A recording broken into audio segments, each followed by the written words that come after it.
Game set 2-0 last night. They are back tonight. They're minus 270 on the money line. That'll be going at 640. Tanner Gordon, who brings an ERA of 6.6, will be going for the Rockies. And JP Sears will be going for the Padres. And Canelo Crawford tomorrow night from Las Vegas, starting at 6 o'clock on Netflix. The betting lines are staying the same right now. Terrence Crawford is plus 140 to win, with Canelo being a minus 175 favorite. Rapid radios are instant push-to-talk walkie-talkies offering national LTE coverage and no subscription ever. Perfect for instant contact with an aging parent. For a limited time, go to rapidradios.com. You'll get an extra 60% off and free UPS shipping. Add code radio and get an extra 5% off.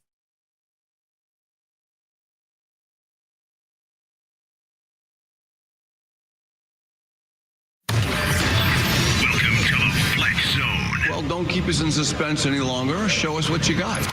NFL Week 2 starts. Daniels being flushed, hit, throws it over the left side, incomplete. Micah Parsons with the pressure. A statement from the Packers. Love rolls right, throws end zone. Oh, he's got him. Touchdown! In a Lambeau lead. Plus, a full Sunday on tap. It's Football Friday C2, flood right close. Press 34 duo. That's flood on. in the Fletch Zone. Yes, indeed. It is. Happy Friday, everybody. Ben Fletcher, Sammy Long with you till 2 o'clock today. Football Friday. I like the sound of that, man, as we got a busy weekend coming up. One of the biggest boxing matches of the, last 5 years is coming up tomorrow night, live from Las Vegas inside Allegiant Stadium. Football is going to be played all weekend. Some really good college football matchups happening this weekend. Of course, NFL football on Sunday. And of course, the Padres, who are in a just really nice spot right now when it comes to the postseason, but they got some work to do as they get ready for the postseason. Let's start with the Padres really quick. Last night, they do get the win 2-0 over the Colorado Rockies. Needed to get the win. You need to win the next 3 against the Rockies as well. But the San Diego Padres got something unexpected last night. And really over his last 2 starts, Randy Vasquez not walking anybody and really giving the Padres exactly what they need. He goes 6 innings last night, doesn't give up a run, doesn't walk anybody. And yeah, he's doing it against the worst team in Major League Baseball. But for a team that has been lacking starting pitchers going deep into games, getting that out of Randy Vasquez, who for a lot of the year has been your 5th guy, who recently was sent down to AAA and then brought back up after a couple of trade acquisitions didn't work out. That is a diamond in the rough you just got from Randy Vasquez, and a credit to the Padres offense where they haven't come through over the last couple of good starts from starting pitchers. They kind of come through last night. Manny Machado doesn't get a hit again, but Jackson Merrill hits a home run. The boys are looking a little better on that side of the ball. You need to do better than 2 runs. Would you include Randy Vasquez in the postseason rotation? Dude, that's the question I've been messing around with. In a 3-game series, the answer is absolutely not. In fact, if you look, what the Padres have kind of already hinted at what they're going to end up doing with if it's a 3-game series in the wild card round. And it looks like it is going to be Pivetta, King, Cease, based on how the rotation is right now. They could change it, and you could probably switch Darvish and Cease based on who you feel better about that morning. But in a 5-game series, in a 7-game series, you might need Vasquez. Right, because it's interesting. Like on name alone, obviously we go Yu Darvish. But if we look at Yu Darvish's performances this year objectively, it's hard to have a lot of confidence in Yu Darvish moving forward in the postseason. Again, you could argue that he's been there before and he's done it. So would you be comfortable throwing Randy Vasquez in a pivotal game 4 or something like that?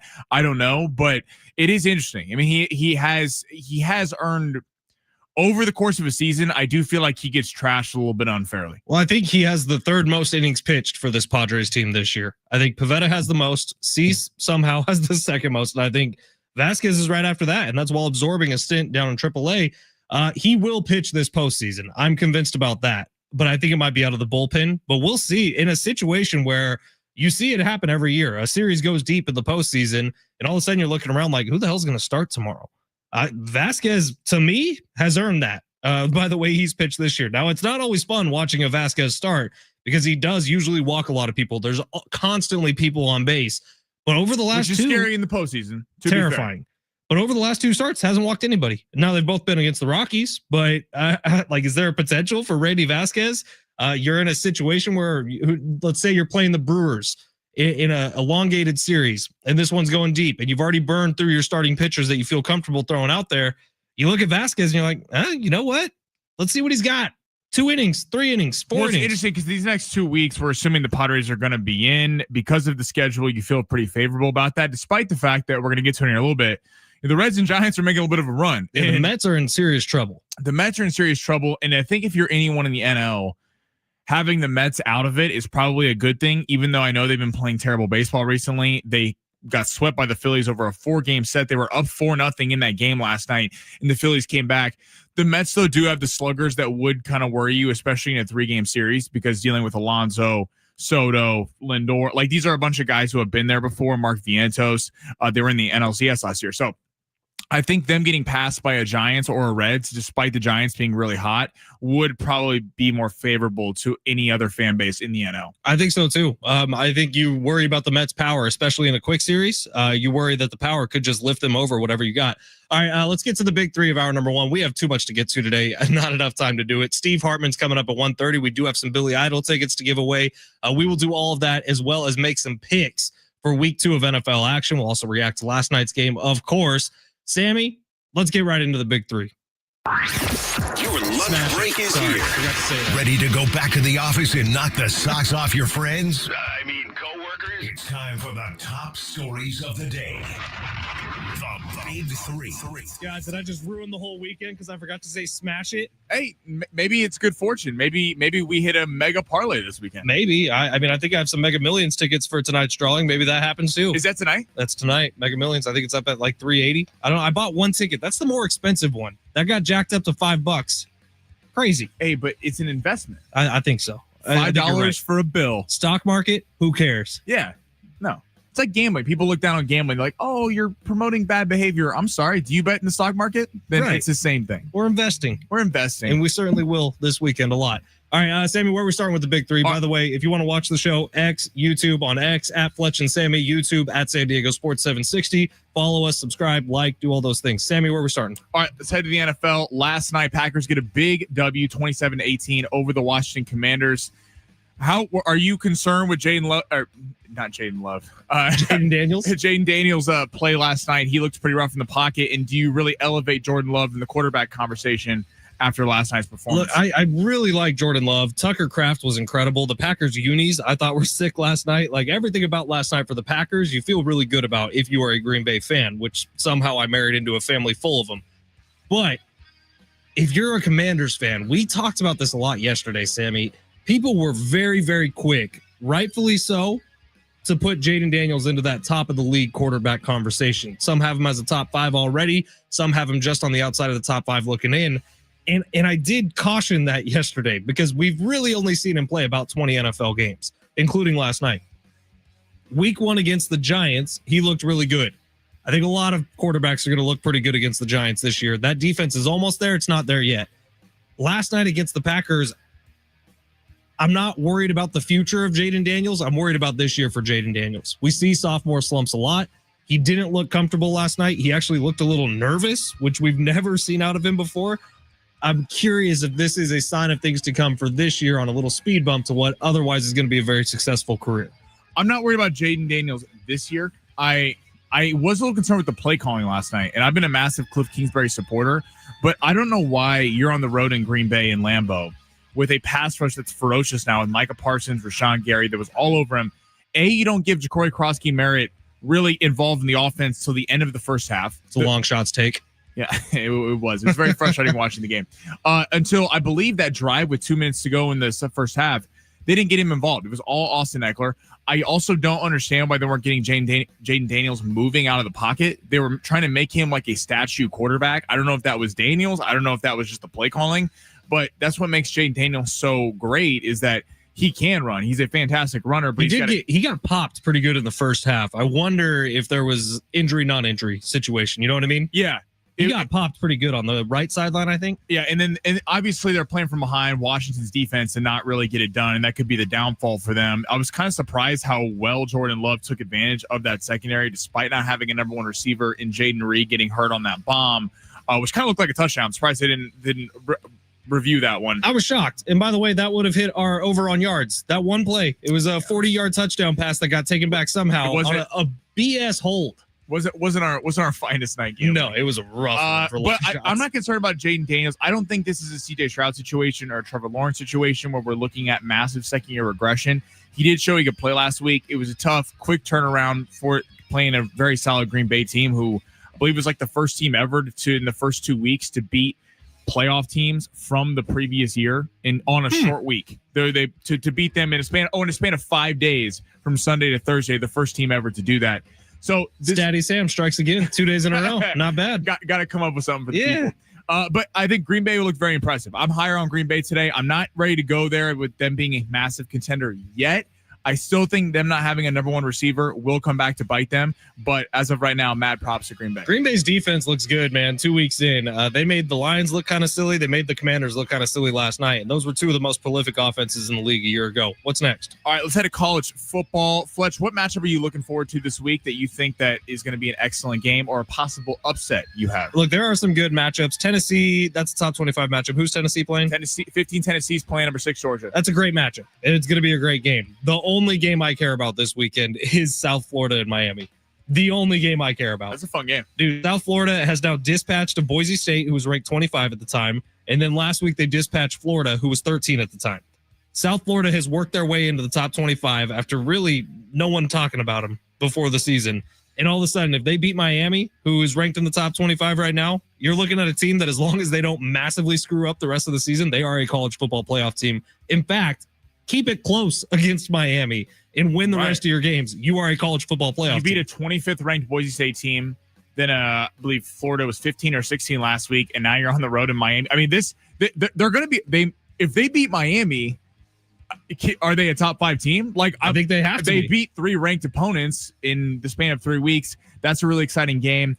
I'm looking at that Georgia-Tennessee game because I think there's a possible upset here with Tennessee winning. Georgia, get ready for this stat, Fletch. Georgia is 126 out of 130 teams in the FBS in air yards. Ooh. They do not throw the ball downfield. They let Austin Steady P. Sam. We need a sounder or something. I need a button that I can push. It's like Steady Sam. Austin P had last week was hanging around with them. They beat him like 28-6. Austin P should not be in the ballpark of Georgia. Tennessee does have both their starting corners out, so we'll see how that is. But the game I'm really looking forward to is Texas A&M and Notre Dame. This in South Bend, up in Notre Dame. But they lose to Miami. This is their next big test. CJ Carr, true freshman. He looked kind of better at the end of that Miami game. But then Texas A&M, Marcel Reed is a really good young player for them. He's got like 7 touchdowns on the year with like completion percentage about 70%. I'm curious if A&M can go in because A&M was one of those premier programs a few years ago, has not had quite the success recently, been a very defensive-oriented team. I wonder if A&M can go in and upset the apple cart up there in Notre Dame. That Tennessee-Georgia game, by the way, it's a 12:30 game on ABC. It's in Knoxville. Any guess on how much the cheapest ticket is going to be for that one? Nosebleed ticket. Oh, I bet. $250. $308. Really? $308 for the cheapest ticket in the house in Tennessee, in Knoxville. I don't give the SEC a lot of credit, but they do love their football. Ooh, so they do. All right, we got one more before we get out. Yes, we got a big fight night tomorrow night. Crawford, Canelo. Canelo is currently a minus 175 favorite in the fight. Crawford's plus 140. Weigh-ins happening later today. Who are you pulling for? We can do predictions later on. What are you looking for in this fight? What's your number one takeaway? I'm going to say I'm pulling for Canelo. Now, I did see a note earlier today that Crawford is expected to weigh in at the heaviest he's ever been for a fight. Yes. Is he trying to power up? Is mobility going to be a problem for him? I think all these things are coming into consideration. Really, I want a great fight. I don't really care who wins. I would like to see Canelo's streak of never hitting the canvas continue. I think that's one of the coolest stats in all sports, Daddy Sam. And I would like to see that continue. It's badass. But you're pulling for Crawford, aren't you? I like them both. I got money on Crawford. So you're pulling for Crawford. So I'm pulling for Crawford. But I do like Canelo. Dave says Canelo for the fight. This is in boxing so many times, and this is what the UFC has gotten right for a long time now, that boxing is sorely missed. A lot of fights there's a lot of unknown with this, which is fun because a lot of times in boxing, you know that the A-side fighter has to have their worst night and the B-side fighter has to have their best night. And then sometimes on the scorecards, it doesn't even matter because the A-side fighter wins because of maybe personal bias. This is a fight where we don't know what's going to happen. Canelo's foot speed looks like it's been slower recently. He hasn't fought the top-tier competition in the last few years. Fought Edgar Berlanga, Jaime Munguia.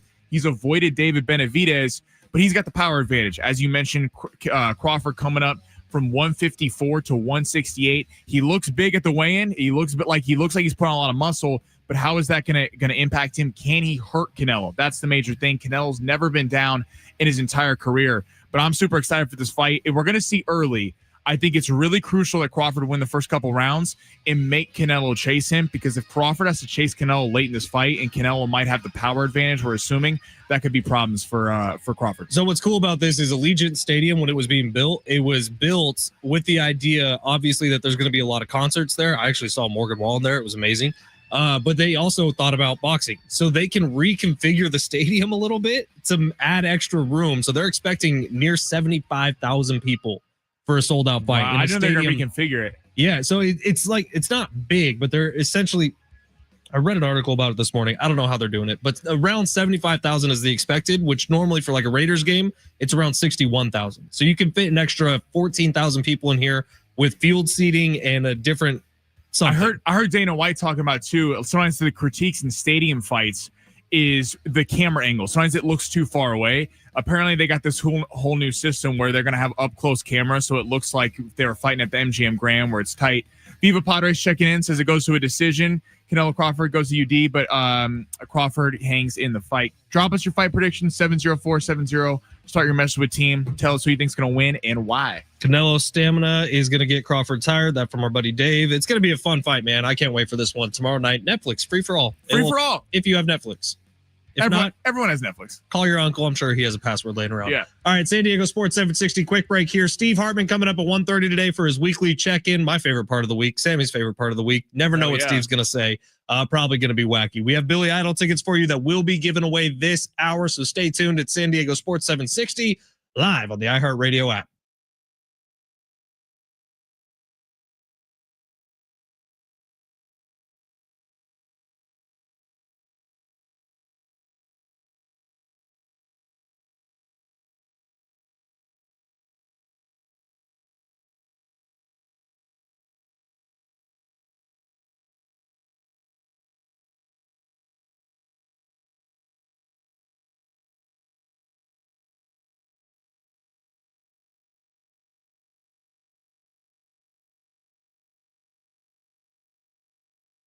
Hey, it's Fletch for Prize Picks. Have I told you all how much I love the Prize Picks app? Well, I don't even need to tell you. I can just show you. Download the app today. Use promo code Fletch, FLETCH. You're going to get a $50 bonus when you play your first $5 lineup. Prize Picks is my favorite daily fantasy sports app. I've tried them all. I've only stuck with one, and it's Prize Picks. I've been with them since November of 2023. I've gotten to meet a lot of people at the company. They're awesome. They have a ton of fun running the company. I have a ton of fun playing with their company. You can too. Download the app today. Use promo code Fletch when you do it. If you play a first $5 lineup, you're going to get $50 in bonus credits. Here's the thing. Sammy and I, we are going to gift you a $5 lineup coming up at 12:45 for this weekend's football action. And with football being back, there's really nothing better than Prize Picks and football paired together. It makes watching games on Sunday or Thursday or Monday that much more intense, that much more fun, because every second you are living and dying on everything that's happening on the field, because all you do is pick more than or less than on player stat projections, yards, passing yards, receiving touchdowns, rushing touchdowns. All of that can be picked on Prize Picks. So download the app today, because Prize Picks makes it fun, quick, and easy. You can build your lineup in less than 60 seconds. We're going to show you exactly how to do that coming up at 12:45. Join the millions of people already playing. Get a part of the billions of dollars already awarded in winnings. Use promo code Fletch when you download the Prize Picks app. Get $50 in lineups after you play your first $5 lineup, because on Prize Picks, it's good to be right.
Love that rumper. Our iHeartRadio Music Festival is back. Live performances from Bryan Adams, Ed Sheeran, Mariah Carey, Maroon 5, Sammy Hagar, The Offspring, Tim McGraw, and more. There's so many more. September 19th and 20th at the T-Mobile Arena in Las Vegas. 2 nights, 1 stage. Buy tickets now at AXS.com. Get them now before they sell out. All the info at sportsSD.com/festival. All right, couple shout outs to give. Sammy, we're going to rip through them real quick. Let's do it. First and foremost, Uber driver who just picked up my brother from the airport.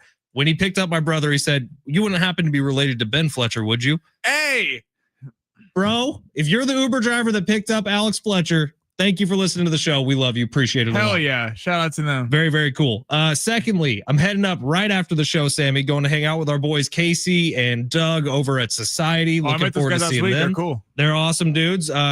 Casey's usually watching on YouTube. So Casey, I'll see you soon, bro. Better have that beer cold for me. And I had one more shout out to give, and now I'm not remembering who it is. It'll come to us. Sorry if I just left you off the list, but it was a good one too. God, what was it, Sammy? We'll get to it. It was Coach. It was Coach Quintera. Yeah. I saw up on KUSI this morning doing some TV work. The coach is looking good, man. Yeah. He comes on our show every Thursday, and then he's on KUSI every Friday doing some football talk. So it was always good to see the coach. Boom. That was all 3. Coach the best, man. Those are the ones I had written down. All right, it is San Diego Sports 760. Text line is full of boxing predictions. We're going to get back to boxing in just a little bit, but let's hang on this for a second, Sammy. 858 texting in saying yay or nay on my early morning window parlay for Sunday. CeeDee Lamb over 6.5 receptions versus the Giants. Jackson Smith and Jigba over 5.5 receptions versus the Steelers, and 1 touchdown for Christian McCaffrey. You like that one? I like it a lot because CeeDee Lamb came out yesterday, said he has not been able to sleep since he dropped all 3 of those passes against the Eagles. Even despite that, people forget he had a big game. He had like 106 yards. He just came up short. I like that. Jackson Smith and Jigba probably going to have a big game. The Steelers secondary, I do think will be much better this week, but the Seattle, I think, just has a lack of options. So I think he will get a lot of targets. And I do believe McCaffrey, especially with Purdy being out and Kittle. I mean, if they get down there, it's got to be going to McCaffrey. They might kill Christian McCaffrey on Sunday. He might be the entire offense. Do you see they're talking about putting Juszczyk at tight end this weekend? It's funny. I always thought, like, with Juszczyk, it's like he's too good of a receiver to just be playing him as a fullback. He's a little guy. He's a great blocker, but he's pretty short. Tight ends. What about Tunges? That guy couldn't.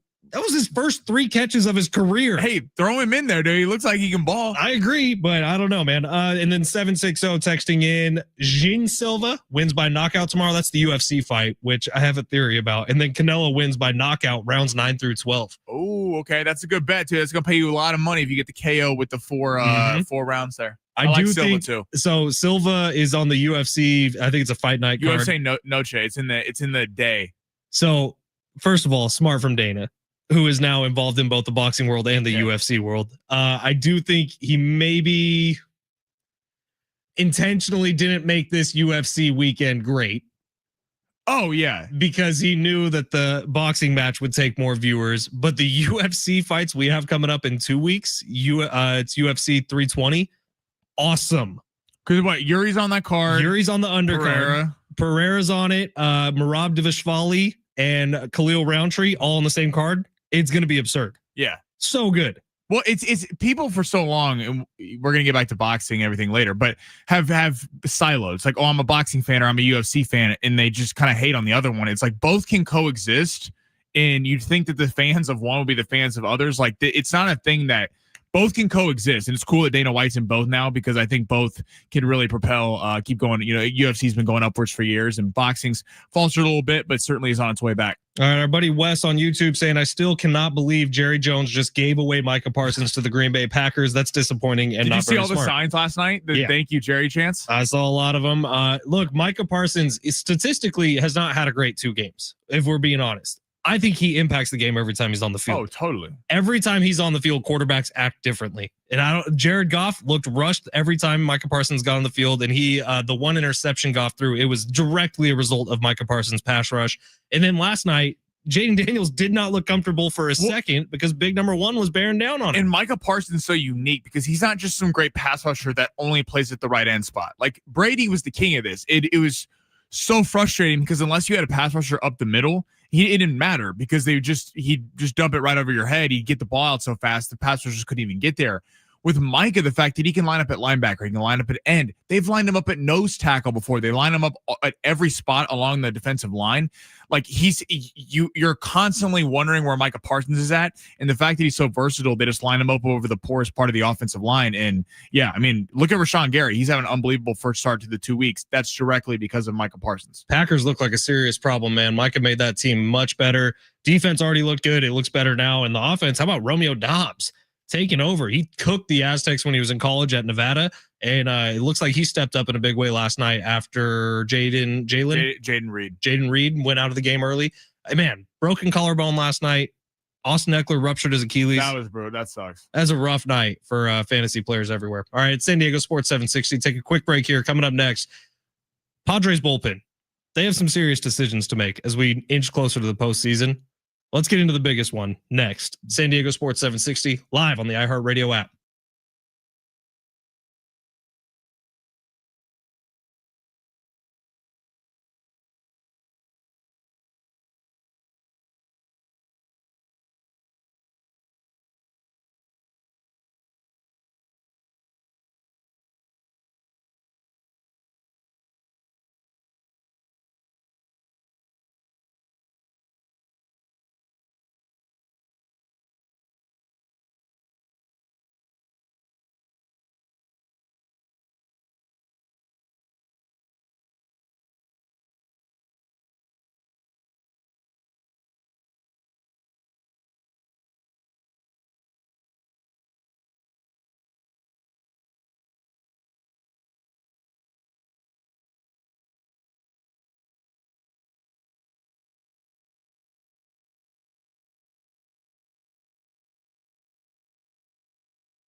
This sport is sponsored by Straight Talk Wireless. Padres back tonight for game 2 against the Rockies. Get going at 640. Padres currently minus 270 on the money line. Tanner Gordon will be going for the Rockies, while JP Sears will be going for the Padres. In college football tonight, we only have one top 25 matchup. Indiana playing Indiana State, but Colorado will be getting going tonight on ESPN at 4:30. Don't let data limits hold you back from being the gift master in the family group chat. Switch to Straight Talk Wireless and get real unlimited data on a reliable 5G network. Straight Talk, available at straighttalk.com or Walmart.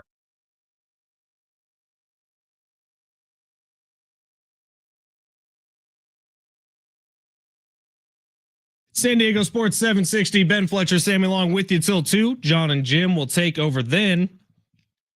We got some tickets to give away today. Billy Idol, Joan Jett, and the Blackhearts on September 23rd at the North Island Credit Union Amphitheater. Tickets and info at Ticketmaster.com. But if you hang on for, what do you think, Sammy, 8 minutes? 8 minutes. You're going to have a shot to win those tickets right here on San Diego Sports 760. I love it when we get to see the second act of someone's career almost be better than the first. And now, I did not like Nick Saban when he was the head coach at Alabama. He really annoyed the crap out of me, like he annoyed the rest of the country. Nick Saban, as a media personality, I actually really dig. And he was just on the Pat McAfee show, and he was talking about Derrick Henry, who, of course, has been one of the most prolific running backs in NFL history since the time he took over full time after DeMarco Murray left the league. But Derrick Henry, when he was in high school, and this is a story Nick Saban just told, never learned how to block because every possession, every offensive play, they just said, "Here, Derrick, run." Yeah, if you're a coach and you have Derrick Henry blocking in high school, you should be fired. So I guess he never once. So he comes in freshman year in Alabama, and they are setting up the first practices, and they're installing some sort of blitz package for the offensive line in the running back room. And Derrick Henry was just completely lost. He let guys walk right by him or go right by him on their way to get the quarterback. And Saban walked up to him and was like, "What the hell are you doing, man?" He's like, "Running backs have to block? What are you talking about? They just handed me the ball and told me to go." Yeah, he's so much better than everyone that he's like, you know what? You don't have to block. The crazy stat going around right now is that Derrick Henry in his NFL career, where he's led the league in rushing multiple times, still has not surpassed the amount of yards he racked up in his 4 years of high school football. Oh yeah, because he was just on a bringing that planet. down. What 17-year-old that's like mom's like, hey, you know what? It'd be good for you to get in some sports. Go tackle him. What 30-year-old full-grown man is stopping high school Derrick Henry? There's not one that exists. Yeah. One-on-one, impossible. All right, Padres, we tease this, and I'm not going to advocate for a change. I just want to lay this out there. Game 3, wild card round, probably in Chicago. Getting into the 8th and 9th innings. 1-run game, you have to protect the lead. Are you switching it up at the back end of the bullpen? Mason Miller has been unhittable lately. Fantastic. Suarez makes me nervous every time he gets on the field, but has been very, very good. One of the best closers in baseball all year. Are you thinking about swapping the two of them in the postseason to try to make sure Mason Miller, who has looked better than Suarez lately, you ride the hot hand and he's your closer in the postseason? Well, I think it comes down to, like, Coach laid this out because we asked him the question. It was, I think you could see some matchup plays differently on in the postseason because you do have two electric, basically essentially guys who could close. And it's always reactionary. You know, you have someone get Robert Suarez gives up the game on Tuesday and everyone's like, he sucks, get him out of here. It's like, no, Robert Suarez has been fantastic for this team for a large part of the season. Now, it's weird because Suarez, despite what's recently happened, you could argue is more consistent. Yeah. In a weird way of that, you never usually come in and see Robert Suarez be awful. And we haven't seen this with Mason Miller yet. Mason Miller's been money. And when Mason Miller's on, no one can hit him. Like it's done. Now, we have seen this be a problem when he was with Oakland. And when you not totally yet with the Padres, we have seen some times. Remember that Dodger Friday night game? He ended up getting out of it with a double play. But if his command's not there, you see a lot of hitters just stand there and let him kind of walk him around the bases. Well, Mason Miller, it's all about his secondary pitch. Like he has to have something to play off that fastball to change the eye line, the side line. Level, right. Yeah. And so if he doesn't, if that secondary pitch isn't working for him, Mason Miller becomes a little bit easier to hit. Right. Because even, I don't care if you throw 103, 104 on the gun, if that's your only pitch you have right now, big leaguers will catch up to it. They'll catch up to it. Now, again, Mason Miller's fantastic and he's been nails for the Padres so far. So I understand the thought of would you have Mason Miller close? Because Mason Miller, I think, is more electric than Robert Suarez. But Mason Miller is also an interesting stopgap in the 8th because it's like sometimes teams are trying to build momentum and Mason Miller comes in and he shuts you down. And Suarez is used to closing. He's been doing that all year. Again, matchup plays, I could see changing it, but I wouldn't right now just because Robert Suarez had a tough couple weeks. This is why it sucks that Jason Adam isn't going to be a part of this team for the postseason run, because he was such a change of pace. Like those two guys, they throw gas, and Estrada throws gas. They all throw really hard. Jason Adam was the perfect like in between guy you could kind of mix in because you could argue he was the most crucial part of the pen, not the best player in the pen, but the most crucial. Now, if you're Mike Schilt and you're sitting here, and I'm positive behind closed doors, he's either had this conversation with people or he's had this conversation with himself where, okay, if we get in the postseason, Mason Miller is pitching as good as he's pitching right now, and Suarez is making you a little uncomfortable. Do I make the change? Here is why Mike Schilt would never make this change. I don't think. Say you lose a crucial game in the postseason, and Robert Suarez is the reason why you lose. You can fall back on the fact that he's been our closer all year. We're not nearly close to this situation if Robert Suarez wasn't part of this team. Flip that. Mason Miller gives up a game in the 9th inning, a crucial game, maybe a season ender. You now have to deal with the fact that you pulled your regular closer for Mason Miller and have to live with that. Text line 858, do you ride the hot hand or do it? Got the team here all year. I think that's a very fair point, like you just brought up, Fletch. Now, the one thing Schilt has going for him, and I'm an AJ Preller fan. I've been on record. I think AJ Preller gets a lot of flack for what he's done overall for this Padres team. I know there's been some misses. Has been pretty solid. The farm system seems to have gone missing somehow again. It's completely gone. But I do understand. It's like Peter Seiler envisioned winning now. So it kind of feels weird to when you're on a cusp of possibly breaking through, then build for the future, especially for a team that I've heard some people say, and I was always kind of for keeping the farm system, but the Padres always had stacked farm systems for years and they didn't win anything. So there is something to the fact of it's like go in now. And if Preller's going to go out, he might as well go out doing him. What is AJ Preller gain from possibly seeing Leo DeVries three years from now when someone else is the GM? And 3 years might be generous. Might not be till 5 years from now. He hasn't been extended on his contract. You never let a GM or a head coach go into their final year of a contract unless you're basically saying, hey, yeah, you're going to be out this year unless you pull a miracle. The one thing Schilt does have going for him, though, is because AJ Preller made that deal for Mason Miller. If he puts Mason Miller in the 9th, and let's say the Padres, blow a lead, lose a series, lose a crucial game, whatever, people are going to point to AJ Preller, even though it's not fair, because Mike Schilt at the end of the day can go, hey, this is a superstar closer that we gave up a big time prospect to go get. I am assuming he can come in at the end of a game and close it. So Mike Schilt does have that going. At the end of the day, I don't think it's going to matter because if the Padres get knocked out in the wild card round, I think AJ Preller and Mike Schilt are gone. Whether you like that or not, I just think that's kind of what they're telling you. But so it's a conversation to be had. And look, when I say behind closed doors, when I'm talking about Mike Schilt, I am talking about that conversation with AJ Preller. Like I think Preller has a big impact on who's going to be the closer in the postseason. I don't think Mike Schilt makes that move without consulting it with AJ Preller. And I don't think he ultimately can make that move unless AJ Preller gives it the okay. Like you said, AJ Preller might be out of a job if the Padres don't get past the wild card round. We don't know that. I think I agree with you, Sammy. But if AJ Preller is going to go out, he's going to go out on his own shield. It's going to be his decision too. AJ Preller can rest his head at night if Mason Miller gives us something and the Padres lose. Go, you know what? We gave it our best run. We put our superstar closer out there. I think where Mike Schilt has major questions is not the closing. I think if you're playing the Dodgers, what's the Jeremiah Estrada leash? I'm not putting him out there because when you had Jason Adam, you could go, you know what? Screw it. Do you feel better about Vasquez coming out of the pen to pitch in the 6th inning against the Dodgers? It's a weird thing because if you still had Jason Adam, you would go, you know what we're going to do? We're going to have Jason Adam, Morejon, Suarez, Miller. And then if this game goes to extras, then I guess we're going to throw Estrada out there because he is the most talented player out of the pen. With Adam gone now, it's like you're kind of forced to do it. And then where do you do it? Mike Schilt seems very adamant that he's going to start the bullpen, that he's always the first one out of the bullpen. Does that change with Jason Adam? It's all matchup based. The Padres are still stacked in this bullpen, but it is an interesting question. And the text line's asking 858 said, sorry, I'm a baseball casual, but why can't Mason Miller pitch 2 innings? It's an interesting point.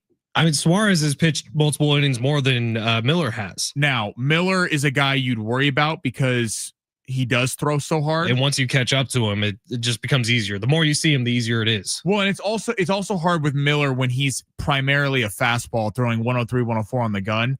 Then you go sit, and if that inning's kind of long, then you're coming back out. You worry about arm injuries. I think you would see that if the Padres are playing Game 7 of the World Series and they're short on bullpen arms, yes, they're gonna run Mason Miller out there for 2 innings if they don't feel like they have the depth there. But I think especially in a regular season game, you're not going to do that to him. Now, okay, so the wild card round is a 3-game series, so you feel okay about the starters there. The 5-game series in the divisional round, that's where it becomes a question. Like, is Randy Vasquez a bullpen arm? Is he going to be one of your starters? Like, what do you do here if that series goes deep?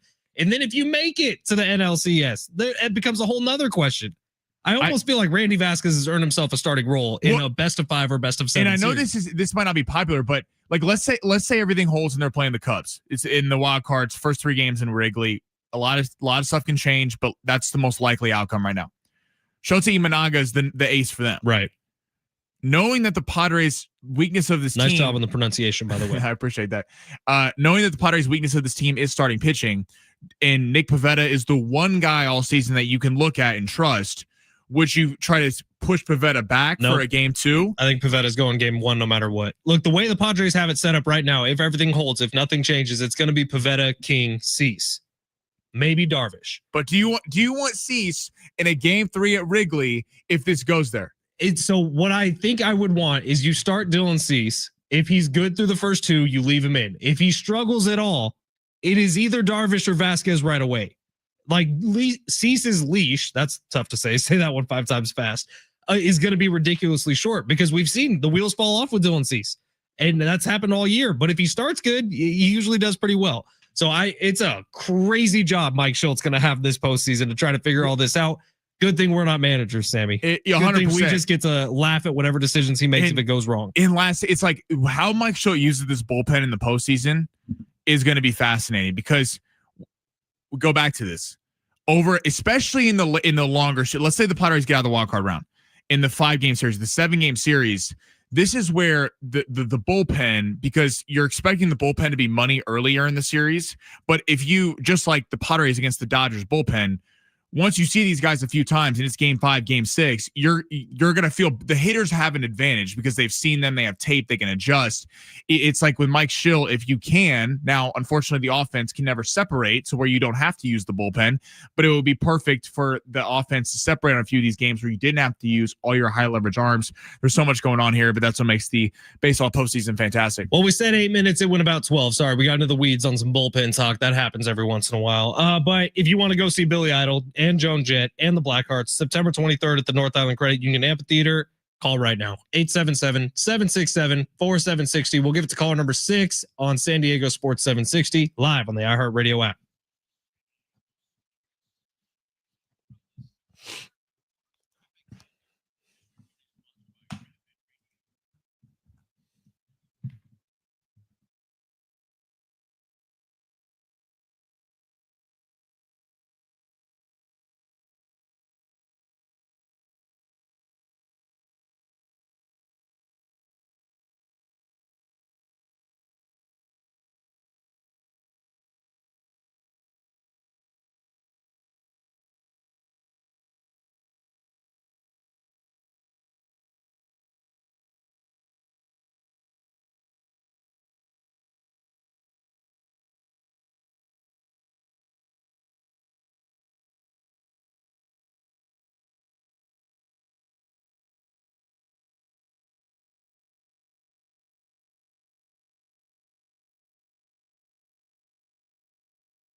San Diego Sports 760, also known as your home for SDFC. San Diego FC back on the pitch tomorrow night. They got Minnesota United at Snapdragon Stadium. You can hear the match live tomorrow night starting at 7 o'clock right here on San Diego Sports 760, your home for SDFC. Last night's Thursday night football game was a bit of a disappointment if you follow along on this show because of what it did to long shots, knocking out one of Sammy's players early in the game, one of our players. We ride this together, not just Sammy.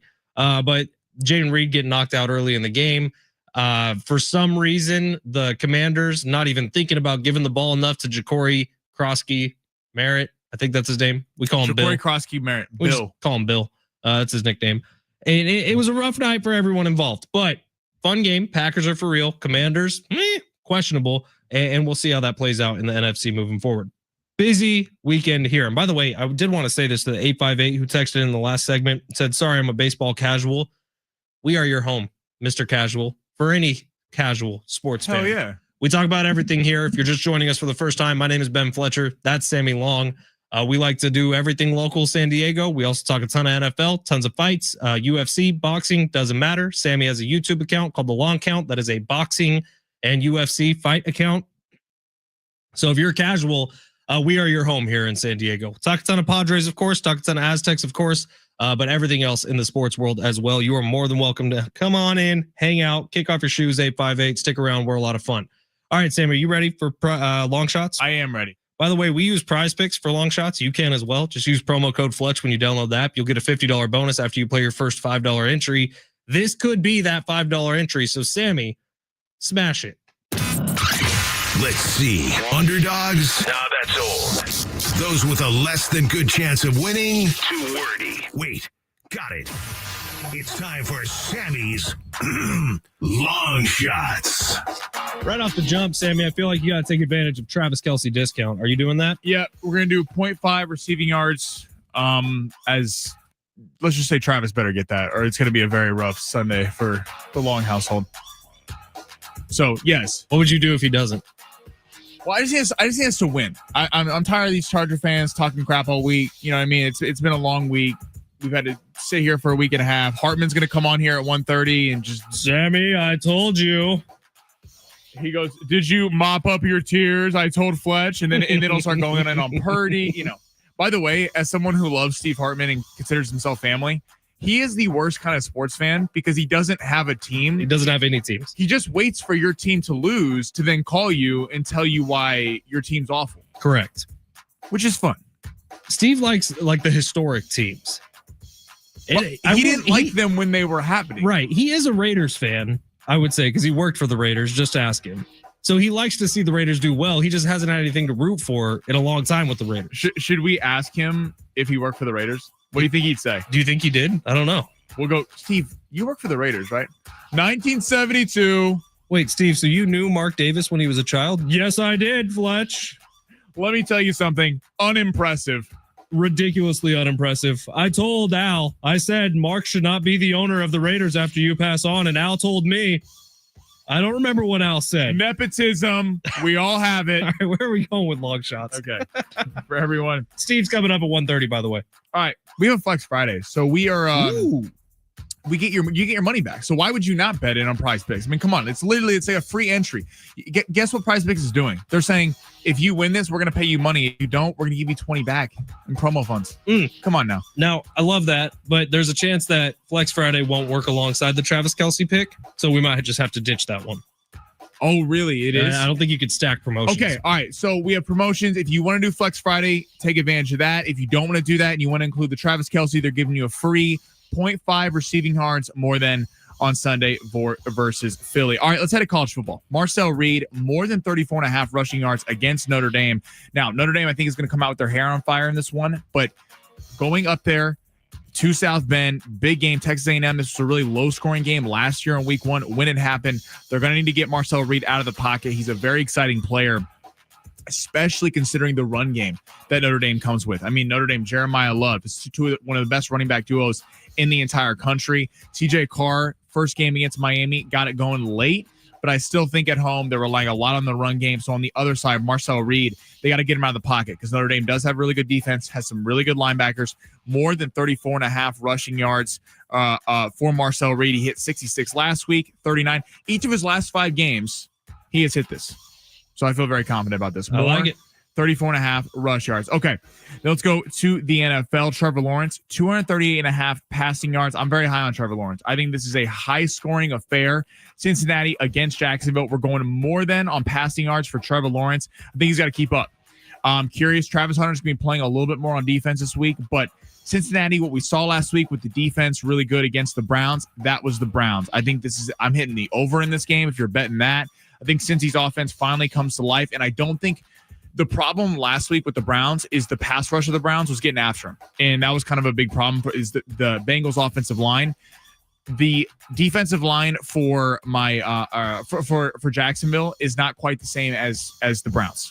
Okay. So I think it's a high scoring affair. Trevor Lawrence has to keep up more than 238.5 passing yards for Trevor Lawrence. Then we're going to the night game. Minnesota, Atlanta, Michael Penix, more than 228.5 pass yards. I think this is a revenge game for Michael Penix. This is the underlying storyline. J.J. McCarthy, Michael Penix, former national championship matchup between Michigan and Washington. Washington's offense was pretty stifled in this game. If I'm remembering correctly, they lost 24-7. They only scored 7 points in that one, despite having Rome Odunze in a really good trio of receivers. Drake London is healthy for this game after being questionable coming into it. He's been upgraded to healthy. I think Atlanta has a big outing. People are overrating Minnesota a little bit on a short week where J.J. McCarthy was great. Give J.J. McCarthy mad props.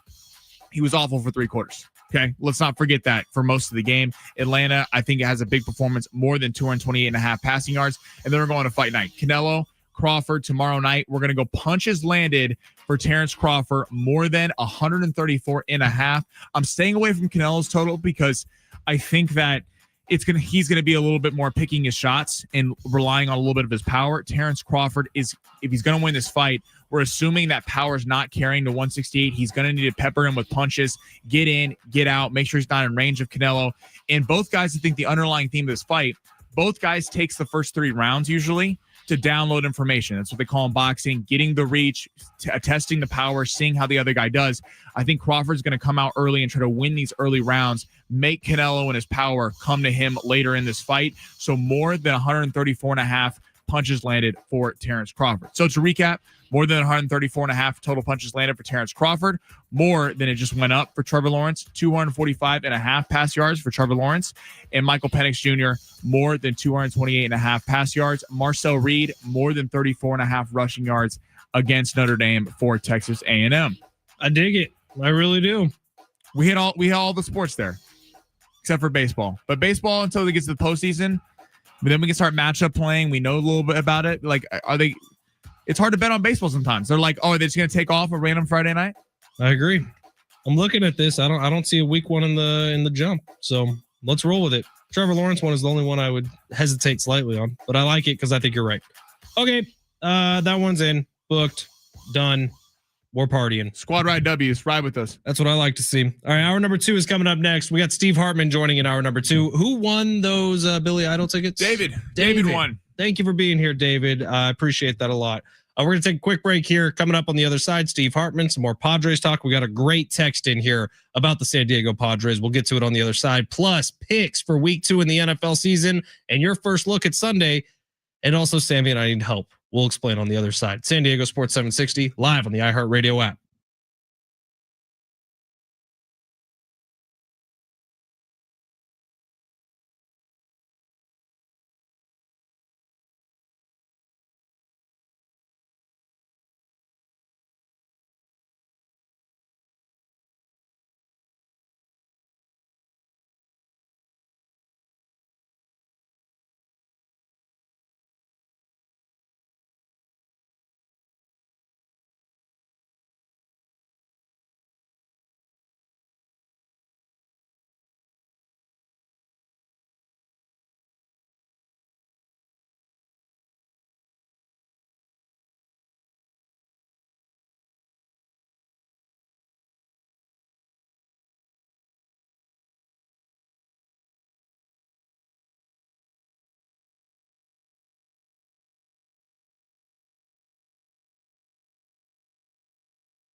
The sport sponsored by King's Hawaiian Sliders. Padres back for game 2 against the Colorado Rockies tonight. That game will go going at 6:40. And tonight in college football, we got UCLA, New Mexico. UCLA is currently favored by 15.5 at home, with the point total set at 53.5. In the early game, Colorado and Deion Sanders going on the road to Houston to take on the Cougars at 4:30. Houston is currently favored by 4.5. Eli Manning reminds me there's nothing like football and King's Hawaiian Sliders. There's something about those soft, fluffy, irresistible King's Hawaiian Sliders that make them a winner on game day. Pick them up this weekend in the bakery or deli section of your grocery store. King's Hawaiian. There's nothing like it.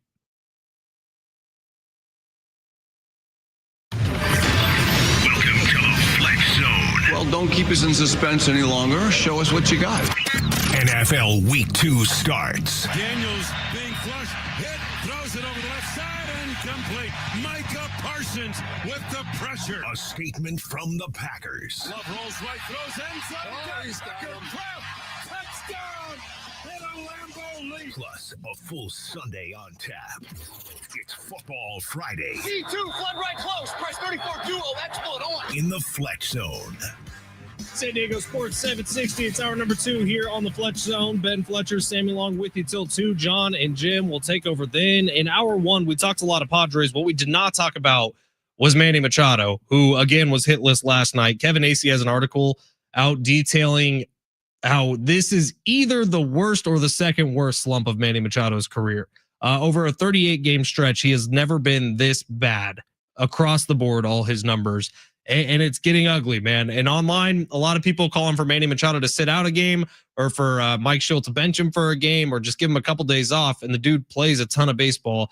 I think it's the best part and the worst part about Manny Machado all wrapped up into one is he refuses to sit out of baseball games. He wants to hit that 152 to 155 number every single year, which makes him an Iron Man, which is huge for his Hall of Fame resume. But at a certain point, man, the dude needs a day off. He looks exhausted. He looks bad. He looks discombobulated. And he, more importantly, hasn't had a hit in like 4 games. Well, I also keep hearing this about Manny Machado doesn't want to take a day off. Is last time I checked, is Manny Machado running the team? Yes, he is actually. Well, that shouldn't be the case.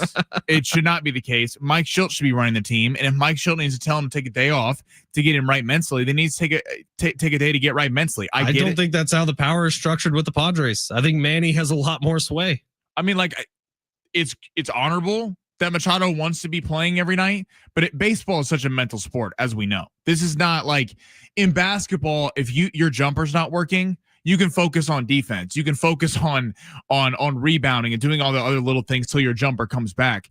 In baseball, when you can't hit a baseball, I mean, they talk about it's one of the most lonely feelings in sports. I mean, you're just lost up there at the plate.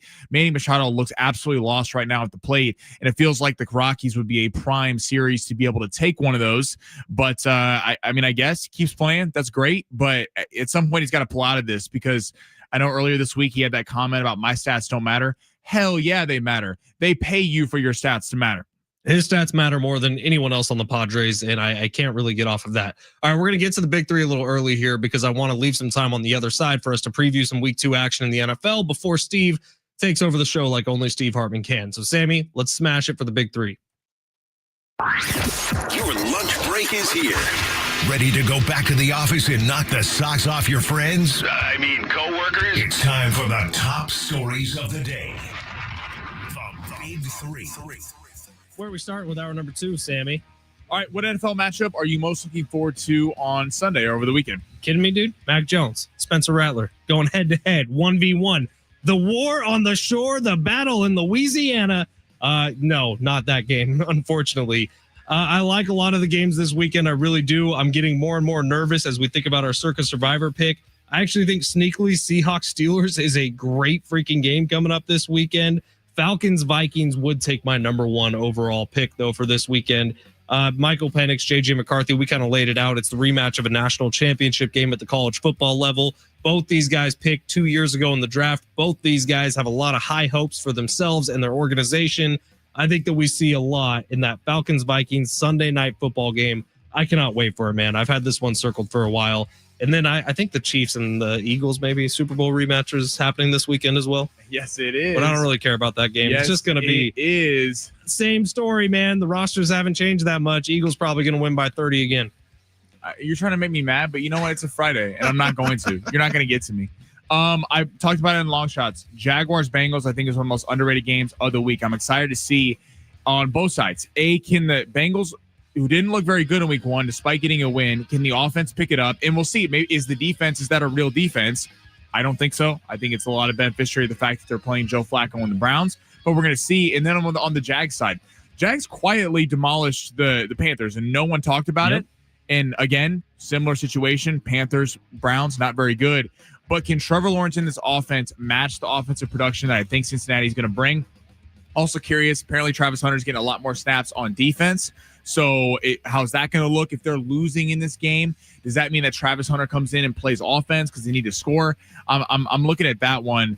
And then I think I'm also going Bears-Lions. Bears-Lions, two teams that did not have the week 1 that they wanted to have. You talk about the Vikings having that big comeback on the Bears. We just saw last night the Packers look like one of the best teams in the NFL, going 2-0. This is a big game early in the year. A division rival. One of these teams is going to be 0-2. And the Lions, I highly doubt they look that bad again, considering the offense. You have week 2, new coordinators. Ben Johnson's not there. And then on the other side, Bears, Ben Johnson's playing his old team. Yeah. What offense is going to perform better? Can Caleb look like the quarterback that I think he can be, but he has not shown us yet? I think this is going to be a very fun matchup on Sunday that I can't wait for. I'm curious to see Caleb Williams off script. Like, is it going to be the same story again where when you start the game and you're on Ben Johnson's script, especially against the Lions, is it going to look really good? And then as soon as you get later into the first half, early second half, is Caleb Williams going to fall apart again? Because that's kind of what happened against the Vikings. Curious to see that. Other super underrated game, Monday Night Football, Chargers, Raiders. Oh, yeah. Awesome game. We'll have full preview of that on Monday along with Bucks and Texans. Yeah. By the way, the Lions Bears spread, one of the biggest of the week, 6.5 points. I think Ravens. Who are the Ravens playing? Ravens playing the Browns. Browns. That game opened spread. at 12.5 for it's the down to Ravens. 11.5. Yeah, but 6.5 for Bears Lions. That's big. Yeah, that's. I'm curious. I think a lot of that is because the Lions, they don't think it's going to get. They got shellacked week 1. The Lions were not as bad as they looked in week 1. No. All right, so let's go. Let's head to the MLB. So this NL playoff picture that we thought was just set like a month ago, that it was going to be those 6 teams, all of a sudden reads you off here. The Reds and the Giants are making a little bit of a run. The Giants and the Reds are both 1.5 games back of the Mets as of right now, who is in that final wild card spot, who has lost 4 straight to the Philadelphia Phillies. Padres currently +4 on the Mets. What team would you like to see in? What team would you like to see out? And what do you think would be the best first-round matchup for the Padres? So it's tricky. The Mets look bad right now, but the Mets have so much power in their lineup, and it would be pretty great to see the Padres, if it somehow worked out where the Padres ended up playing the Mets, it'd be pretty nice to be the team that knocks Juan Soto out of the postseason. I can agree with all that, and at the same time say I do not want to see the Mets in the postseason if I'm the Padres. I would rather see the Giants or the Reds over the Mets.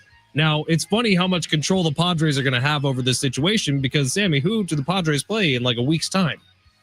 The Mets. The Mets. So in that, I'm not saying the Padres would purposefully try to lose any games, but the Padres might hold the Mets' fate in their hands. If the Padres beat the crap out of them, say they sweep them, the Mets might be getting knocked out of the flip postseason. side, if the Mets sweep the Padres, then the Padres sitting there going, oh, damn. That's why it sets up. So the Dodgers are in San Fran playing a 4-game set this weekend. Then they're in a 3-game set next weekend in LA. It's weird who San Diego's rooting for. I still don't know. Because you can convince me either way right now. Because if the Padres are winning, theoretically, you're pulling for the Giants then, because Correct. You want them to beat the Dodgers because you think the division's still in play. The division, they've lost a lot of ground there. They're 3 games down, essentially forward the tiebreaker.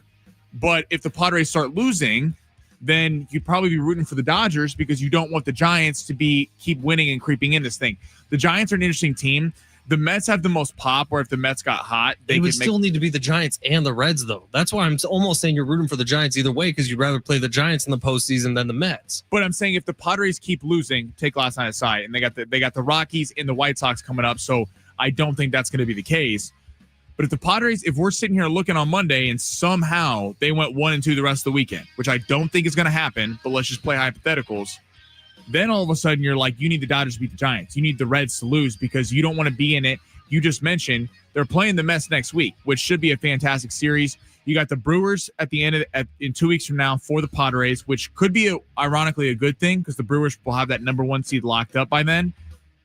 And then you got the Rattlesnakes at the end of the year, which personally I'm not thrilled that they have to face. It's going to be tricky, man. The Diamondbacks are going to be out for blood. They're going to want to ruin some seasons, and hopefully the Padres are not in a situation where their season can be ruined. Like, ideally, that Arizona Diamondback series means nothing.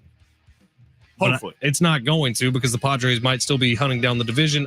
This is going to be a crazy couple weeks of baseball. By the way, this is when baseball is at its absolute best. Oh, yeah. You can't tell me any differently. Sammy, one more. All right, we're heading back to the NFL. Let me put you on the spot. What is your upset pick of the week? We're just talking about spreads.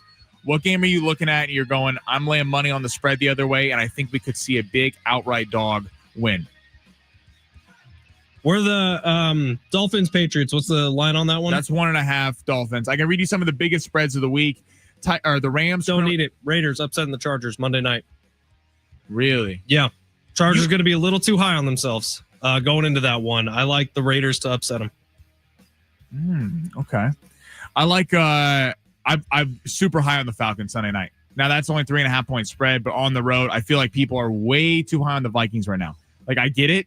Vikings fans should be really encouraged. JJ McCarthy, the way he ended that game, beating division rival. They're coming off a short week. Michael Penix and that offense look fantastic, and you got to credit Tampa Bay in the Bucs there for pulling out that win. But those are always super tightly contested games. I think they get a big victory.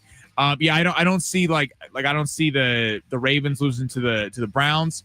I don't see the Bills losing to the Jets. It could happen. I did see on the injury report Ed Oliver is not playing in this game.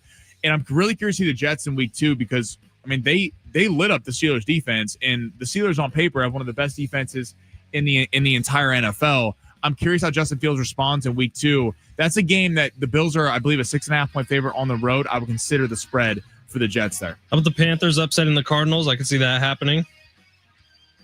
Chiefs upsetting the Eagles. I don't know if that's considered an upset, but I would say the Eagles are favored. I could see the Chiefs upsetting the Eagles. In Arrowhead, they better throw they better. We got some Eagles fans chirping me on here right now on the text line. Good. We'll read them all coming up next. We're asking for your help coming up next as well. So text us 70470. Start your message with team. We need a lock for this week, and that lock cannot be the Arizona Cardinals because we picked them last week. If you don't know, Sammy and I are at a huge money survivor pool through Circa, the hotel out in Las Vegas. We got $1,000 on the line, chance to make potentially $20 million. We need advice here because we are torn a little bit. Who is your lock of the week just to get a win? Don't care about spreads. Gun to your head. Your life depends on it. And take the Ravens out of it because we're saving them. See, we want to save though the Christmas and Thanksgiving games because you have to make a pick that week and injuries late in the year. So we're not taking the Chiefs this week. We're not taking the Lions this week. We're not taking the Ravens this week. But we need a pick. I think we're going Rams. Not positive. Is Stafford's back healthy though? 704. They had 3 players, 3 offensive linemen on the injury report this week, and that Titans defensive line was destroying Bo Nix last Sunday. 70470. Start your message with team. We need a lock. Give it to us on the text line. San Diego Sports 760 live on the iHeartRadio app.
San Diego Sports 760. It's the Fletch Zone. Ben Fletcher, Sammy Long with you till 2. John and Jim will take over then. Steve Hartman coming up in about 10 minutes. If you're missing Steve, you get your weekly dose of him every single week here on 760. 615, save the Eagles for Thanksgiving/Black Friday. I'm taking the Lions this week as my lock. There is no way that offense doesn't come alive. We talked about the Lions a lot. I forgot about this. The Eagles count that Black Friday game. Do they? I forgot about that. Who are they playing? I'm looking that up right now. I know. Well, we need to make sure. Text line, don't screw us up. If Black Friday and Thanksgiving count as the same week. So we got a different text from the 847. That's a strange area code saying, what are you guys talking about with the Thanksgiving games? Why would that week be any different? On Circa, those are individual weeks. So Christmas and Thanksgiving, but is Black Friday counted upon with Thanksgiving? It is. I think the Circa does it, which is cool as a way to avoid week 18, where you could see a lot of teams that aren't even playing their guys or resting starters like that. I think that's why they do it. I think the analogy Drunk Me and Drunk Sammy went with in Las Vegas was Hunger Games. You got to start whittling it down. You got to start adding some different problems in for people so that we're down to just one team at the end, which is going to be me and Sammy, and not 1,000 teams at the end. 847 Cowboys by your requirements. But personally, I don't see a better spot for Ravens rest of the season. We've talked about that a lot too. The Ravens are like if we're just trying to survive till next week, I think we go Baltimore, because you're talking about they should have beat the Bills, they don't, and they lose in embarrassing fashion. Comedy of errors. They are going to shred the Browns. There's Sunday. the Derrick Henry aspect too. Somebody on the Browns was talking some schmack about Derrick Henry, saying he's easy to tackle, and Derrick Henry at his locker yesterday said you'll have to watch on Sunday. Yeah, like this feels free. 858 says the Raiders, you can't go undefeated if you lost a game. I don't know if I understand that. No, he's saying that the Raiders are going to go undefeated. The Raiders already lost a game. Oh no, they won. No, they won. They beat the Patriots. Raiders are going to win this week too. 858. I respect the Raider fandom, but I need picks. 858 also said Max Crosby's going to have a day on Monday. I agree. Although the Chargers offensive line looked pretty good against the Chiefs D line, which is a pretty good D line. This is troublesome, man. So I think where we've settled is the Los Angeles Rams. The Rams who are taking on the Tennessee Titans, first overall pick, Cam Ward. The Titans who looked better than expected, but they were playing against a Broncos team that looked a lot worse than expected. Now the Rams have a very good defense. Broncos have a very good defense. Tennessee could not move the ball on the Broncos defense. I feel like they're not really going to be able to move the ball on the Rams defense, and the Rams offense should look better in week 2 than they looked in week 1. Are you surprised that Denver spread? They're in Indianapolis. Denver's only a 1.5 point favorite. No, Denver looked bad last week. The Colts looked amazing last week. I just feel like are the Colts looking that good a product of how bad Miami is and how much of a disarray that is, or are they actually that good? The Colts? Yeah. I think Daniel Jones is better than we've all given him credit for. Daniel Jones in New York became a bit of a joke. Daniel Jones is not a bad quarterback, and he's a pretty smart quarterback, actually. If you watch some of his downfield progressions, he always will be able to get to 1, 2, 3 looks where some quarterbacks can't even get past 1.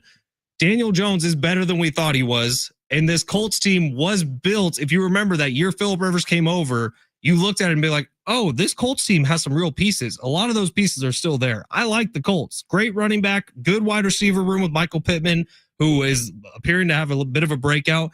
And Daniel Jones did something that Anthony Richardson was able to do last year in week 1. We don't need to talk about the rest of the year, but find Alec Pierce on those deep balls. Yeah. And Alec Pierce, that he is as good as anyone in the NFL right now at hitting those big home run passes. And he was able to hit him. And we didn't think Daniel Jones had the arm strength for that. So the Colts are good. I'm not picking them over the Broncos.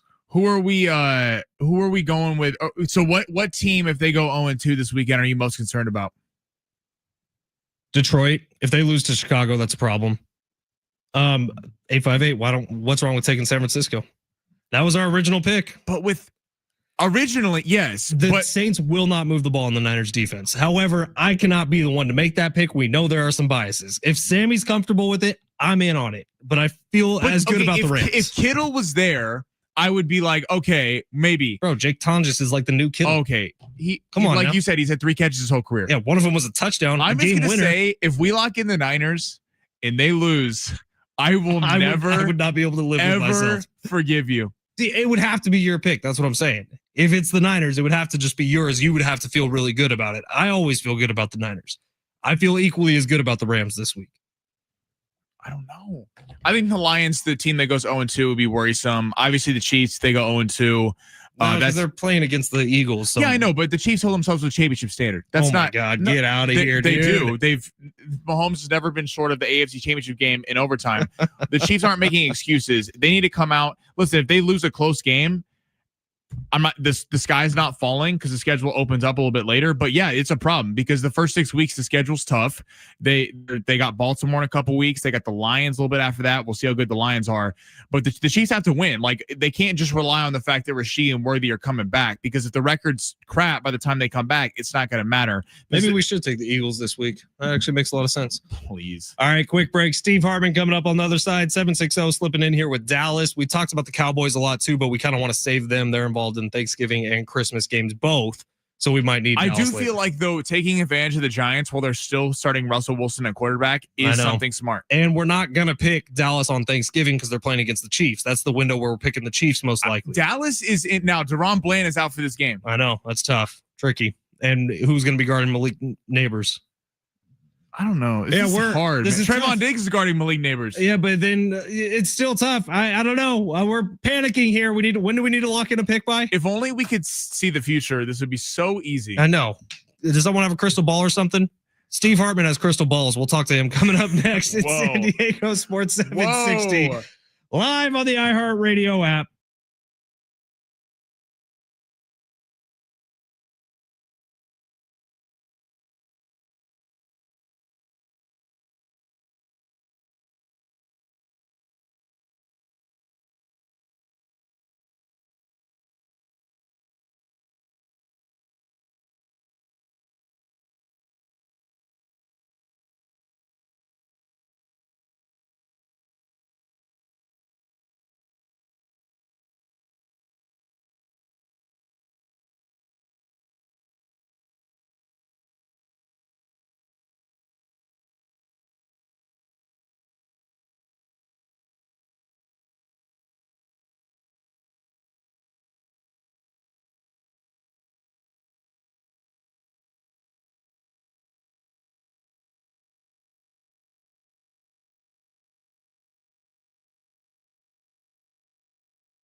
It's Fletch for Gary Cooper over at Mountain Trust Mortgage and Realty. You can give Gary a call today at 858-376-1299. Make sure you let him know that I sent you. But Gary is with us here today. And Gary, last Friday, we got some pretty good news regarding interest rates. You are correct. We had a nice little drop on the 10-year bond, which is the benchmark for long-term interest rates. And there was a nice drop on Friday.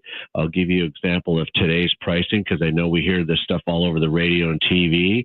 But to be perfectly clear, if you think that rates are hearing that rates are in the 4% range, it's not correct. You will be paying points to buy down to get that gimmick or that advertised rate. But let me give you a quick example. If you were doing a home purchase, $1 million home, putting 20% down, making your loan amount $800,000, and you have 780 or greater credit scores, the true market par rate as of right now that we're talking is at 6.359. And that's exactly where the national average is. It was all over the news even this morning that the national average is right around 6.3. So that would be your interest rate. The APR on that would be 6.45 approximately. But that's where the 30-year fix is. Now, if your credit scores are lower or you're not putting as much money down, then that will affect your interest rate and pricing of your loan. If you want to lock that in, give Gary Cooper a call, 858-376-1299. He will take care of you at Mountain Trust Mortgage and Realty. Give Gary Cooper a call today, 858-376-1299, or visit him online at mountaintrustmortgage.com. Thank you, Gary.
The sport is sponsored by King's Hawaiian Sliders. The Padres are back for game 2 tonight against the Colorado Rockies. They are currently minus 227 on the money line. JP Sears will be going for the Pads in the fight of the night tomorrow. Canelo Crawford.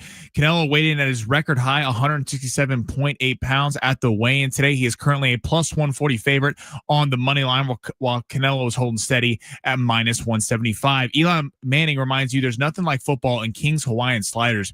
There's something about those soft, fluffy, irresistible King's Hawaiian Sliders that make them a winner on game day. Pick them up this weekend in the bakery or deli section of your grocery store. King's Hawaiian. There's nothing like it.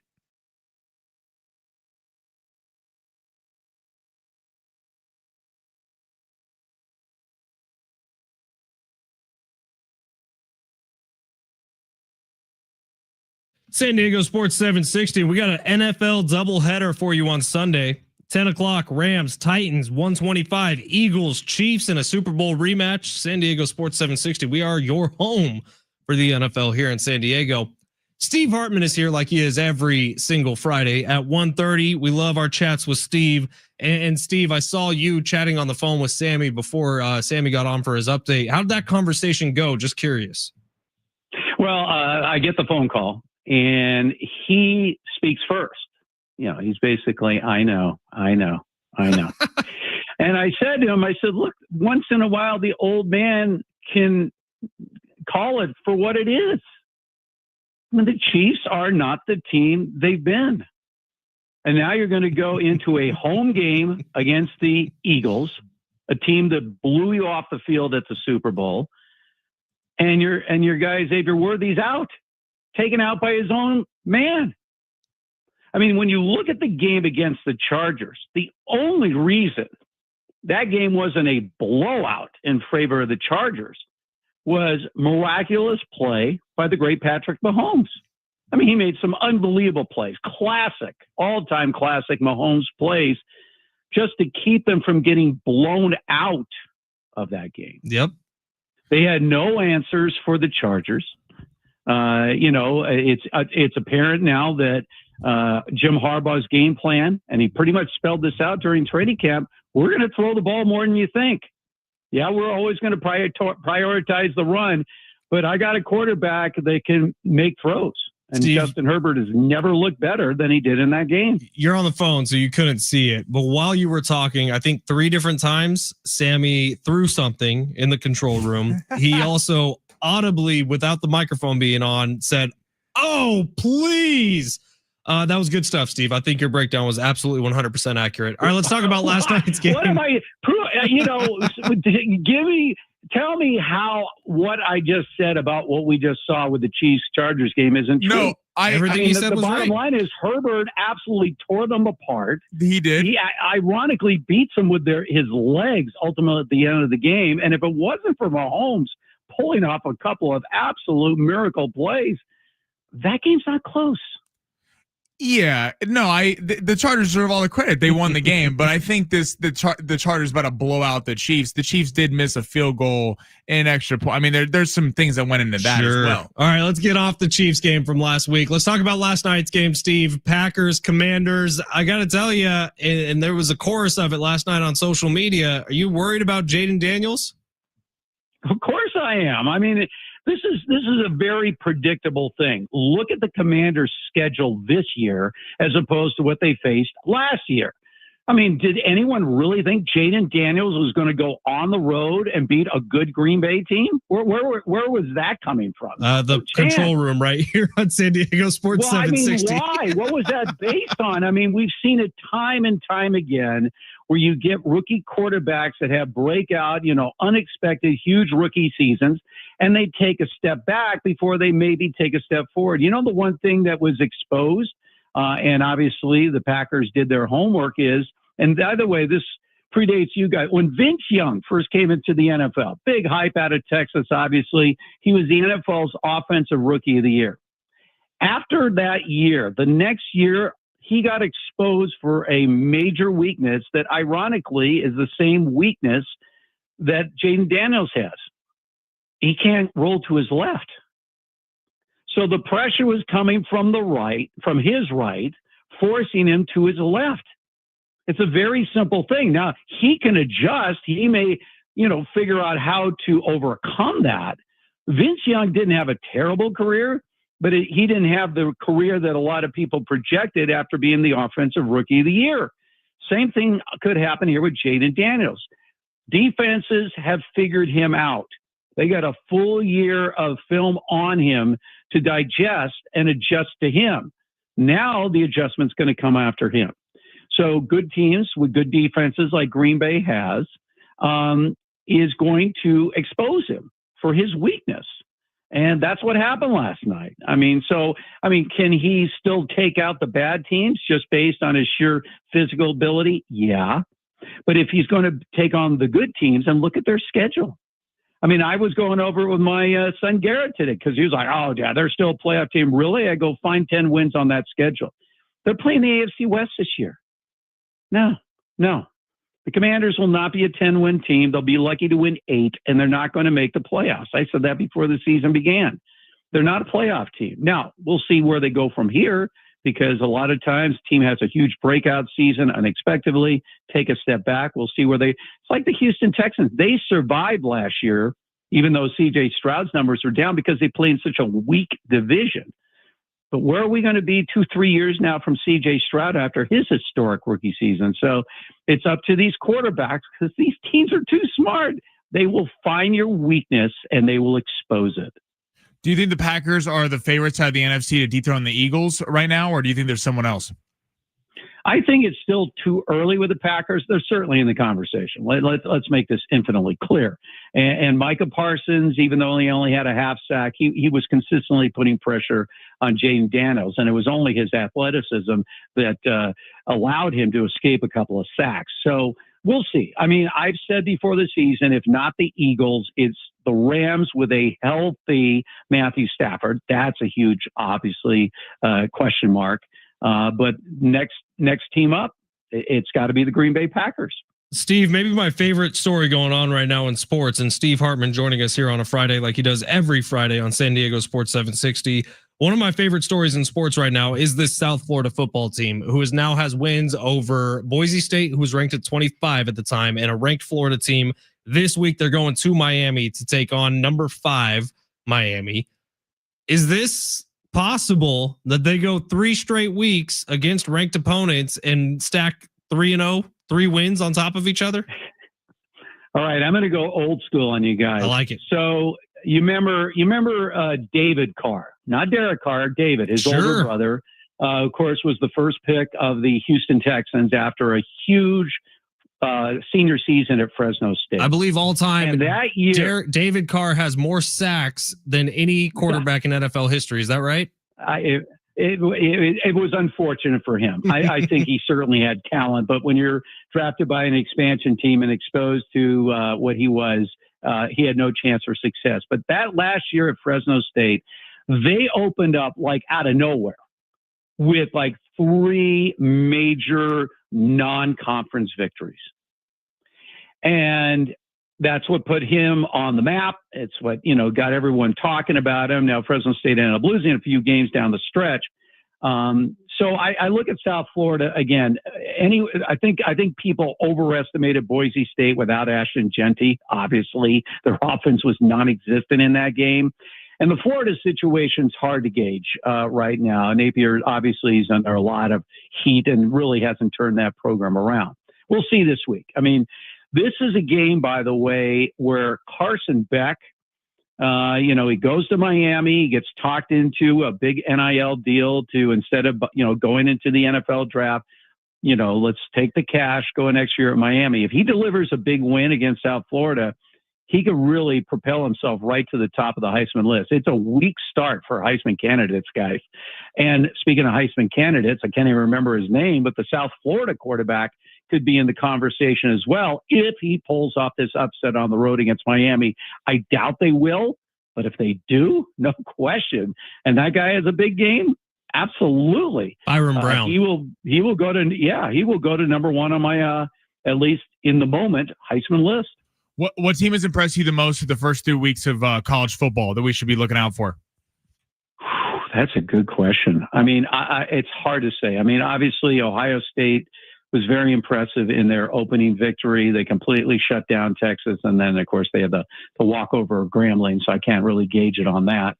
But I was typing up Clemson to you guys. How bad do they look? So I was completely off base on Clemson. But right now, I thought Oklahoma's domination of Michigan. They made the $10 million NIL quarterback. Well, was he 9 of 24 passing? The kid looked clueless out there, and he didn't run at all. So I would say right now, as we sit, the team that's ranked number one, Ohio State, is number one. Steve, this could be a career-ending mistake for me, but I'm going to make that mistake anyways. And I'm just going to say it. We had Mike Costa on our show yesterday. We've added him to the rotation along with you and Coach Quintera of weekly guests. He's going to be talking about the Raiders with us this year on a weekly basis. Costa, because Sammy asked him a question of what is your best Steve Hartman story, he gave some kind of BS politically correct answer, but then texted me last night and said, when you have Steve on tomorrow, make him tell the Jim Laslovic, Dan Marino direct TV story from Super Bowl 35 in Tampa Bay. Now I'm trusting you here, Steve. Sammy and I just got this show. We don't want it to be taken away from us, but if there is a way you could tell this story that's not going to get anyone in trouble, Costa has now texted me again saying, remember to ask Steve about that question. Okay. All right. So here's the story. So, this is back in the old 690 days. And, Costa and I were both in Tampa. I was there to do the radio show with Philly Billy Warndell. This was the Tampa Super Bowl between the Ravens and the Giants. That was a blowout for the Ravens. So Jim Laslovic every year would do something with DirecTV in association with the Super Bowl site. And it was a great opportunity to basically get a free autograph is basically what we did. So that year, the featured speaker was Dan Marino, of course, had just retired from the Dolphins. And so, it was an opportunity for Costa and I each to get, a Dan Marino autograph, which we did. So as we were there, there was this family. There was a lot of Dolphin fans there, but really what stood out was this family, the husband, the wife, the kids, all decked out in their number 13 jerseys, big Dan Marino fans. So we were talking to them, very nice people, right? And like, oh, yeah, we love Dan. Dan's like the best, blah, blah, blah, blah, blah. So Dan Marino comes in. He's on the stage. He speaks for like 5 minutes. Pretty much it's just a token, hey, I'm here. I'm Dan Marino. And he waves and he comes off the stage. So these people are literally right in the front and they got stuff ready for him to sign, right?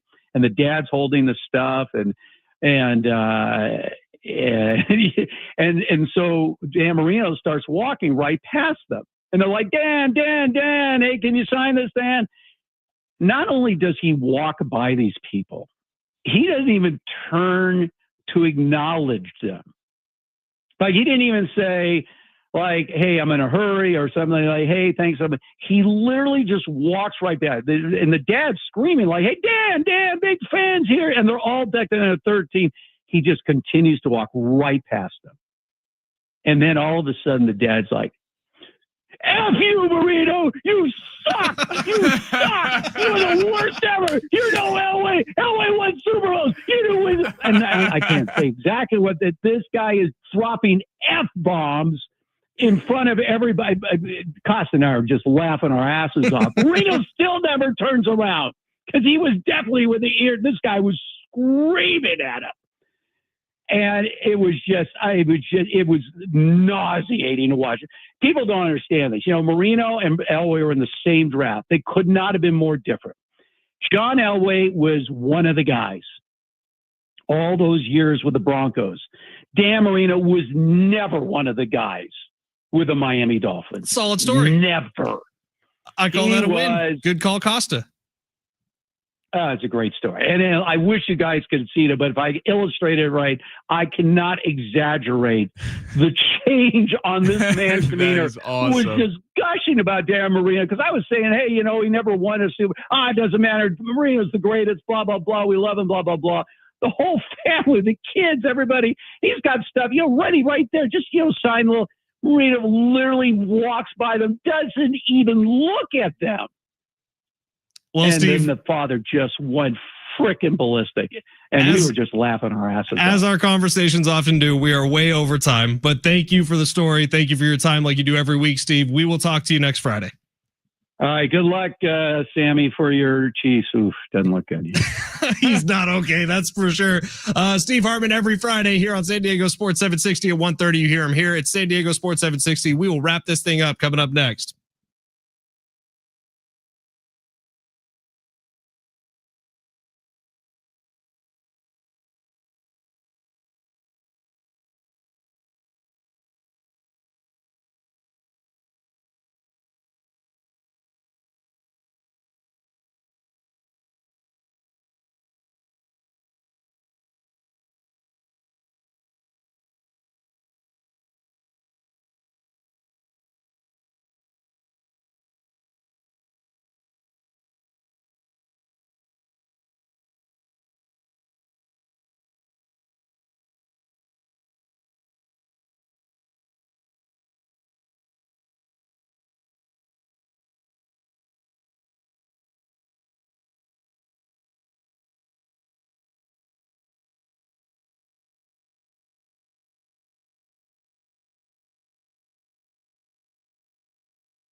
Hey, it's Fletch for Prize Picks. Download the app today. Use promo code Fletch. Get $50 in lineups after you play your first $5 lineups, because on Prize Picks, it is good to be right. How about this on Prize Picks right now? For the second week of the football season, Travis Kelce discounted to just 1/2 receiving yard. You can pick more than on that. Add one more player to your lineup, and boom, you got yourself a winner if you got the skills. Football is here. Every game matters. You don't want to miss a second this season with Prize Picks, because all your favorite players and your least favorite players are ready to go, and you just have to pick more than or less than to cash in on their stats. It's that simple. Prize Picks makes it fun, quick, and easy. You can build your lineup in less than a minute while you're settling in on the couch, getting ready for some football action. Join the millions of players who are already playing and get a part of the billions of dollars already awarded in winnings. Use promo code Fletch when you download the app, FLETCH. Get $50 in lineups after you play your first $5 lineup, because on Prize Picks, it is good to be right.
San Diego Sports 760 for a final time today. It is the Fletch Zone. Ben Fletcher, Sammy along with you. John and Jim are coming up next. I'll tell you what, Sammy, the text line 858, doesn't matter if Kittle's there or not. Saints cannot guard tight end or stop the run, and now the secondary is terrible. 619, San Fran is fine. Shanahan wanted Mac Jones in the draft. He fits the system. Christian McCaffrey will go off too. I picked both of them on Prize Picks.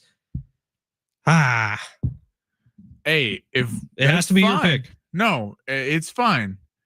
But just know that if they screwed this up for us, it's your pick, dude. If you're comfortable with it, we can roll with it. I would not be comfortable with that. I cannot be the one. You told me how the Niners have an easy schedule the rest of the way out. I think we can find matchups for when Brock Purdy is healthy. I feel that way about the Rams too. So are we going Cowboys? We got like 30 seconds to lock this thing in. I think Rams. Rams or Cowboys? I think we could do.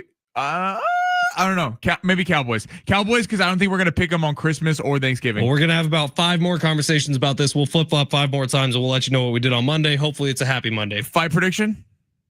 Give me Canelo, 8th round, knockout. 8th round knockout. Canelo still doesn't hit the canvas once in his career. I like it. I'm going to go Crawford. Decision win, but I think my favorite bet of the fight is plus 120 to be knocked down. I think if Canelo's power lands on Crawford, there's a possibility there. I do think the amount of punches Crawford throws, I think he will put Canelo down. He will not knock him out, but I think he will put him down later in the fight and he wins a majority decision. Enjoy the weekend, everybody. Awesome sports weekend. We will see you on Monday reacting to all of it. It's San Diego Sports 760. John and Jim are next on the live iHeartRadio app.